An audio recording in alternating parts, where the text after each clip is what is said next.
تعجل بالقرآن من قبل أن يقضى إليك وحيه وقل رب زدني علما. The interpreter is an intermediary between two people who speak different languages. So he narrates what one of them says to the other in the language that they understand. He translates, interprets, and as a side benefit, the Shaykh mentions here, as a side point, يشترط في المترجم أربعة شروط, that any translator must have 4 conditions. For anybody to translate, there have to be 4 conditions in place. And all of the scholars, many of the scholars have mentioned the same thing. The 4 of those are, firstly, al-amana, that it must be somebody trustworthy, an individual who is honest, dignified, trustworthy individual. Secondly, an yakuna, and al-amana, being trustworthy, then really that revolves around diyana, that it is a person who is practicing righteous, a person of taqwa. That is the kind of person who has amana. That is the kind of person who has trustworthiness and honesty in his affairs. Second condition, أن يكون عالما باللغة التي يترجم منها. That you must be an alim, knowledgeable, with detailed knowledge of the language that you are translating from. You must understand that language fully and properly. So if you're translating from Arabic to English, then you must have an in-depth knowledge and understanding of the Arabic language. And no doubt that comes through recognition and understanding, detailed understanding of the grammar of the Arabic language. Without a detailed understanding of the grammar of the Arabic language, you will never be able to translate accurately. Knowing the meanings of words is one thing. Anybody can have mawrid next to them and find the meanings of the words. But the reality of understanding what is being said and what is being intended in this phrase, that only comes with a deep recognition of the grammar of Arabic. How the word has been put, where it has been put, why it's mansoob, why it's majroor, all of that massively impacts the meaning of the language. So the second condition is to have a detailed knowledge of the Arabic language or whichever language you're translating from. The third condition, وَبِاللُّغَةِ الَّتِي يُتَرْجِمُ إِلَيْهَا, to have a detailed knowledge of the language that you are translating into. So if it's Arabic to English, to have a detailed knowledge of the English language. And these 2 points are the main, or from amongst the main problems or issues that are recognized and noticed in translations. That either the translator has made errors due to his lack of knowledge of Arabic, for example, or there are errors due to his lack of knowledge of English, for example. That he is unable to punctuate accurately, unable to put the commas in the right place, and without the comma in the right place, for example, something small like that. You could change the understanding of a sentence depending on how it's being read then, without putting the semicolon in the right place, without putting the hyphen in the right place, all of those things. You have to have a detailed knowledge of English too, if it's Arabic to English that is being done. So both language, the source language and the target language, you must have good understanding of both of those to be able to translate. Sometimes a person may be very strong in one of the 2 languages, may be an expert in one of the 2 languages, but that's never going to be enough to make a good translation. If you're weak in one and an expert in the other, then it's not enough. It's a mismatch and a misbalance. It requires an in-depth level of knowledge of both the target and source language to have the condition fulfilled to be able to translate. And also the fourth condition, maybe somebody is trustworthy, maybe somebody is an expert in Arabic, for example, here, and English, for example, here.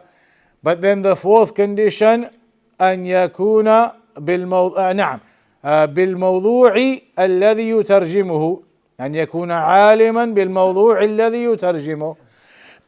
That the person must be knowledgeable of the subject that he is translating. You must have an in-depth knowledge of the subject you are translating. So you could have somebody with amana, trustworthy, expert in the source language, expert in the target language, but he's never studied Aqidah properly. He's never studied any books of the Aqidah, Al-Wasatiyya, Kitab al-Tawheed, any of the books, he's never studied them. So now even if he has all the other conditions, he may now start looking into these books, trying to translate them, and he makes mistakes not because he's weak in the Arabic language or because he's weak in the English language, but because he simply doesn't understand the content. Not the language, he understands the language, but he doesn't understand the content. What is the meaning of this aqidah when we say this and when we say that, and what do the scholars mean by this phrase and that phrase? So you must have an in-depth knowledge of the subject. For example, now there are topics that are complicated, no doubt.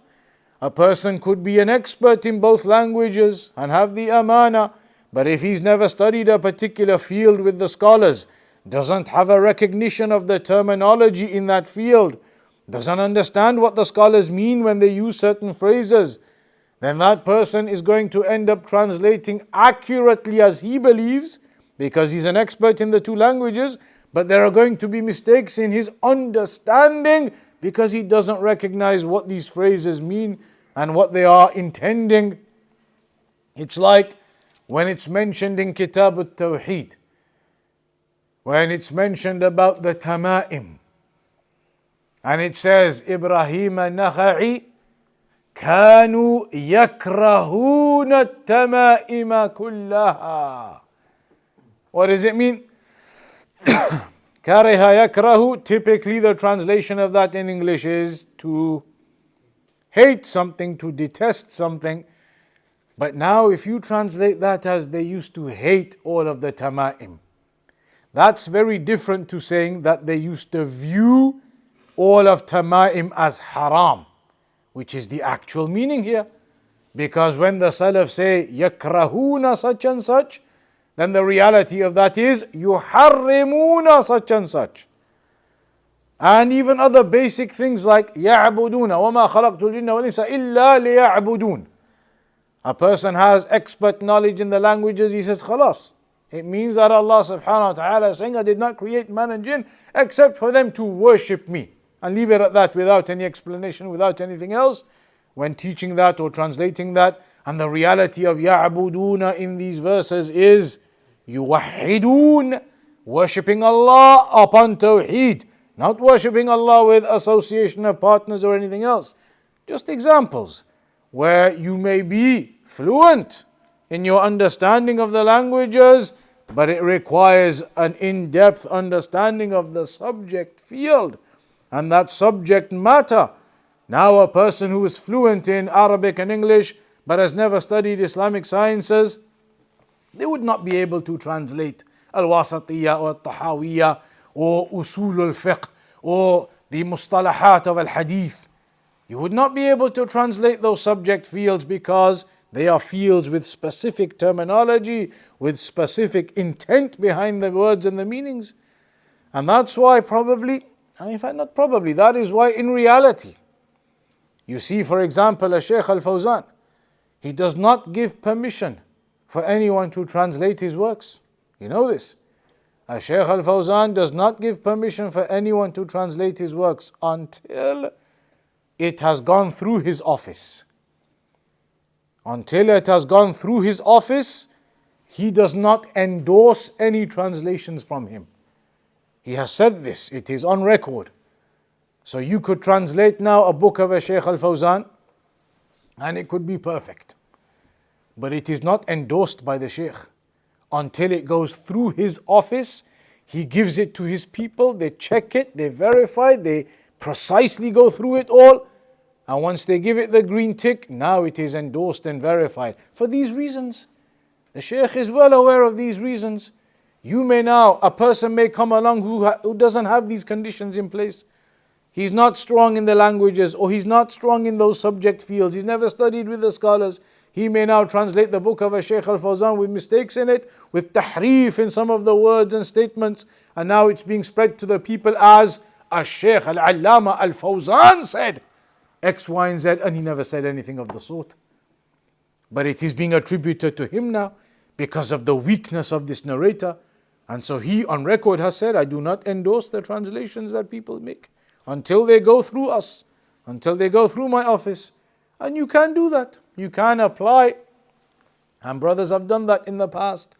People have done that in the past. You can do your translation, submit it to the office of the Shaykh, and then his qualified people will look at that, and then they will either endorse it or they will say, no, this translation is not good enough, it does not pass.